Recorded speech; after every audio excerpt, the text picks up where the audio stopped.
Hey, what up, y'all? I'm back in the garage. Clearly, the car is in pieces. We are continuing our Subaru BRZ build with the Supercharger kit. Once again, we're doing a Jackson Racing C38 kit. As for supporting mods on the car, in addition to the kit, I'm going to be upgrading the suspension, a little bit on the brakes while I try to find some time to get some actual big brake kits and getting everything priced out right now. But as for suspension, we are switching out my Tein Flex A coilovers just to put in some new Track 1 street. So like, why am I going to put different suspension on the car? Why am I putting another street coilover on the car rather than continuing with a more performance-oriented coilover? Well, this is still 90% a street car. I'm putting the Track 1s on because they have a slightly stiffer front end.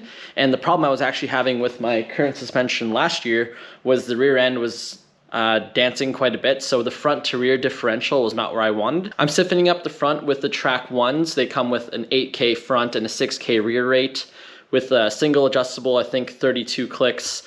You know, the Teins were just fine. I'm gonna sell them because they are still just fine, but last year I did probably 10 track days with this car, and I always found no matter how I adjusted it, the rear would always be a little bit more slidey or the front end would have a lot more grip. So just to address a lot of that, you know, front end looseness, I'm stiffening up the front suspension just so I have a little bit more room to play with depending on, you know, the track day, the weather, all the conditions, and whatever tires I'm running are usually takeoffs from our race car anyway, so they're not always going to be on the grippiest setup.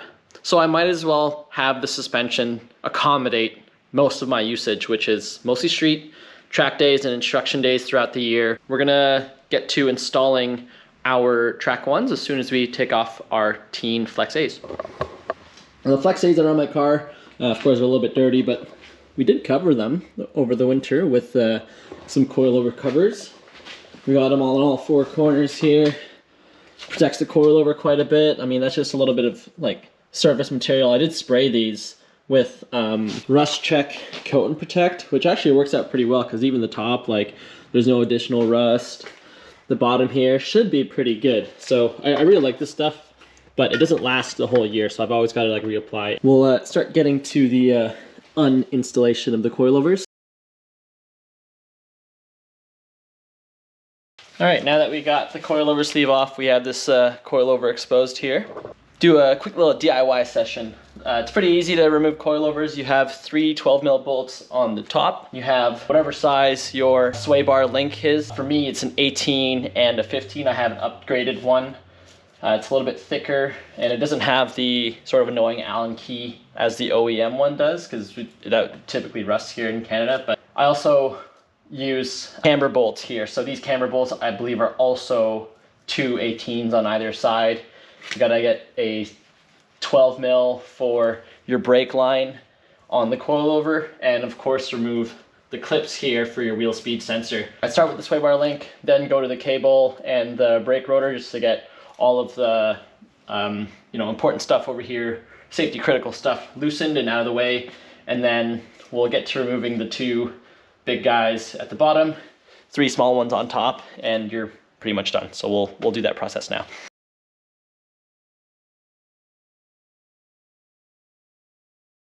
Got the brake line and the wheel speed sensor is unplugged. Those are all free. We can get those out of the way when we undo our camber bolts here. This is loose.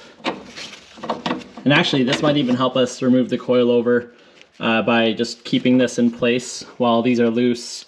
Take off the 12mm. So I can't even fully pull this out just because the threads are too long. But actually, it's a good opportunity to show you guys if you're living in the Rust Belt. We got a lot of anti-seize on all of our threads here, which is why I was able to remove everything. So if you're in anywhere that uses any bit of salt for the winter, like seriously, just anti-seize everything and don't forget, and you'll have a good time. Like, I was able to remove the 12mm over here. These frequently break, but because I service the car so often, I'm really not that worried.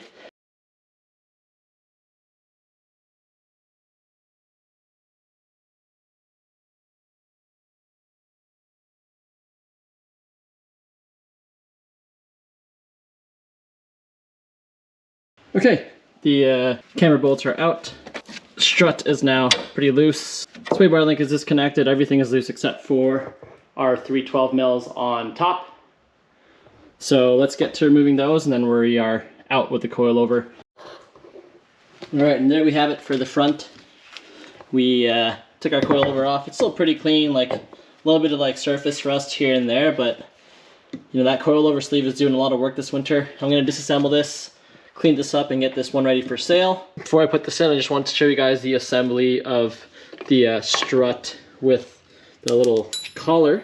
So we have our camber bolt here with the eccentric side. I always point these forward. And then on the other side, you see how there's like sort of a slot, like the bolt can move forward and back. And whether it's, you know, to the left or to the right, whichever side of that slot will determine sort of the angle of the strut relative to the wheel. So that's your camber. Now, you can see on one side, you know, we're being held down by the eccentric adjuster here, and that's going to just place itself inside your upright here. Now on the other side, this is quite loose. As you can see, there's a lot of play. I like the addition of this collar because it just reduces that play.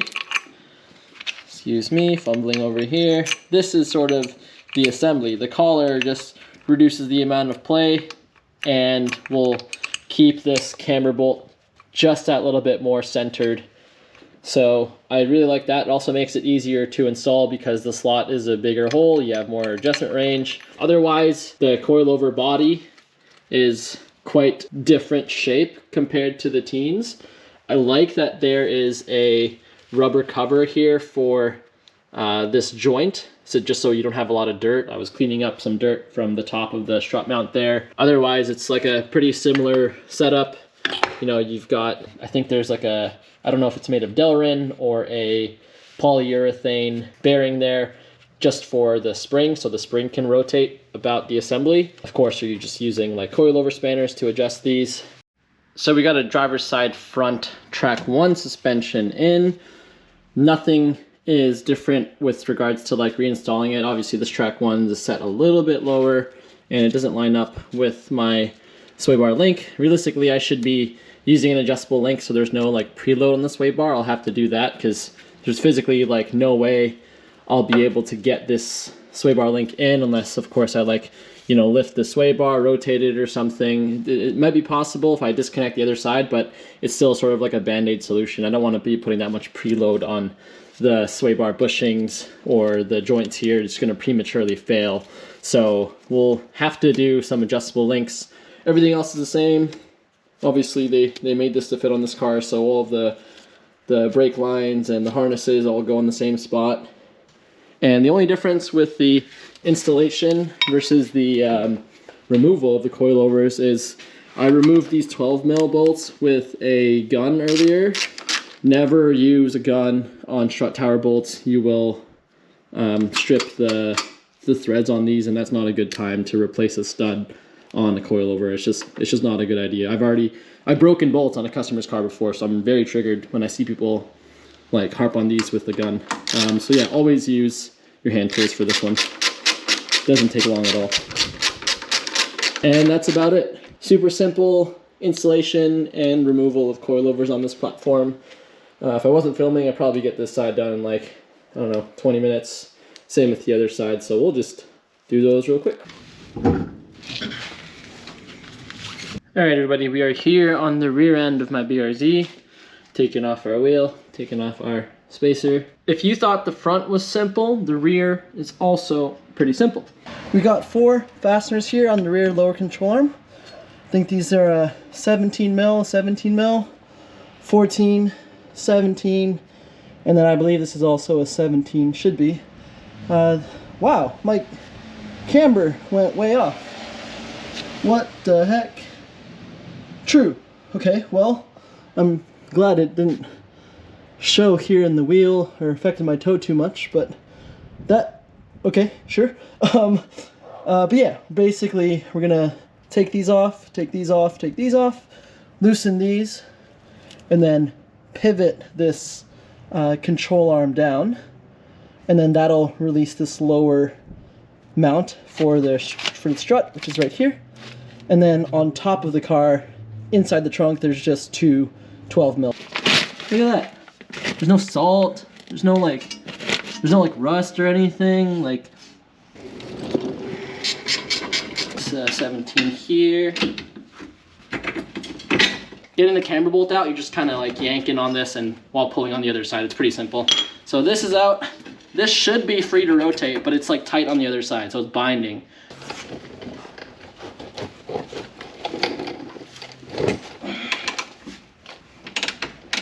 Okay, that seems to move a little bit more freely. Nice. We did it! Now we should be able to pull that down as such.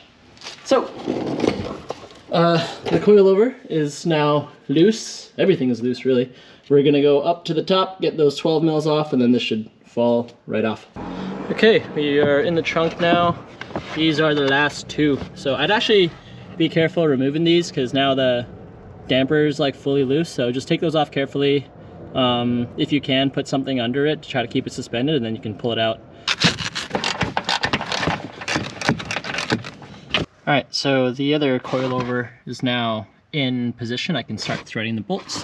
And if you're doing this solo at home, here's a solution to just keep it. Right now it's not fixed on anything.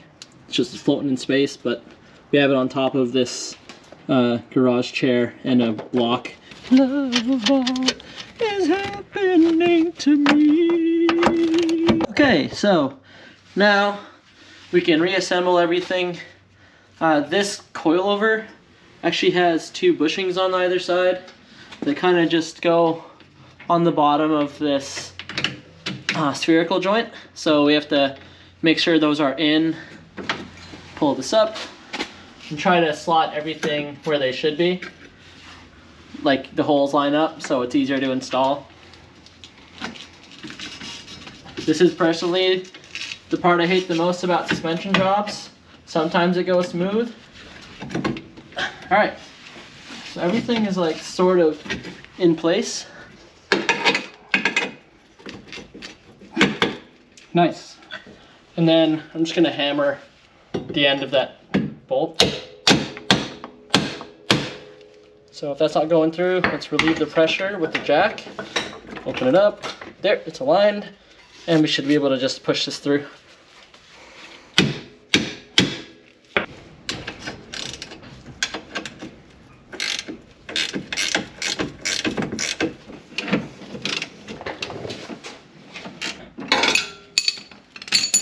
Yeah, the rear, 1, 2, 3, 4, the 2 up top, and you are done. All right, everybody, that is the end of our coilover install. We got all 4 of the Tein Flex A's out. We got all 4 of our Track 1 street coilovers in the car now, so we should be ready to get in alignment. Otherwise, that's it. We are all finished. I'm going to clean up in here because this is an absolute mess. As you know how it can be, you start using a bunch of tools, you start cleaning things, and this is what the garage looks like now. So let's get to cleaning.